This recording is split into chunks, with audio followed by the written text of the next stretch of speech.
Good morning and welcome to this week's issue of printTV News, the weekly news broadcast from australianprinter.com.au, the industry's biggest website. It's part of Australian Printer, the industry's biggest, longest and most well-established magazine. Go to australianprinter.com.au and sign up for your daily news website, and the news will come directly to you, to your tablet, your mobile, your phone or your desktop. This week's news is, it's a mixed bag to start off the year. The news from the SMI, which is an agency that monitors advertising spend, says that print advertising in magazines and newspapers basically fell off a cliff last year. Magazine print advertising was down by 18%, newspapers by 15%. A bit less than that in the community regional newspapers, that was only 5%. But magazines in newspapers also down by 18%. So that's tough news for those in those industries, and let's hope this year we can see a turnaround in that. But the deal is that those figures aren't looking good for those industries. And that's possibly why the big publishers like Bauer and Pacific are talking about merging, continuing the consolidation trend that we saw come on so strongly at the end of the year. Of course, PMP and IPMG, they're waiting for the ACCC to give their verdict. Bauer itself and Pacific are talking, and OO and APN merged in the outdoor world.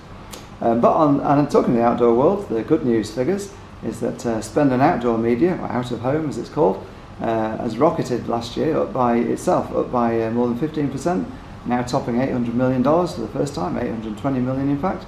And Charmaine Muldrich, the CEO of the Outdoor Media Association, still believes that figure is going to reach $1 billion and says it will be within 2 years.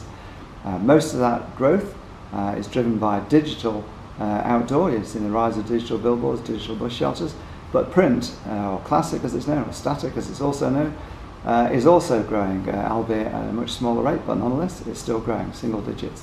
So that's good news for those in the outdoor print industry. And it shows no sign, of course, of letting up. The PIA, this time last year, was in turmoil. That all calmed down with the appointment of virtually a new board and the new CEO, Andrew McCauley, and a new president, Kieran May, in the middle of last year. The board elections have just been held. They've gone for a continuity there. Kieran May will still be the president, or be the new president for the next 2 years.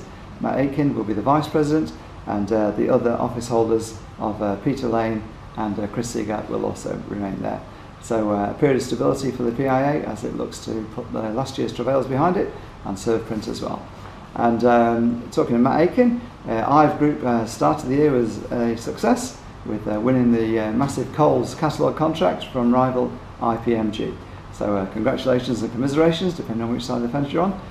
That's it from me this week. Wayne Robinson signing off, australianprinter.com.au.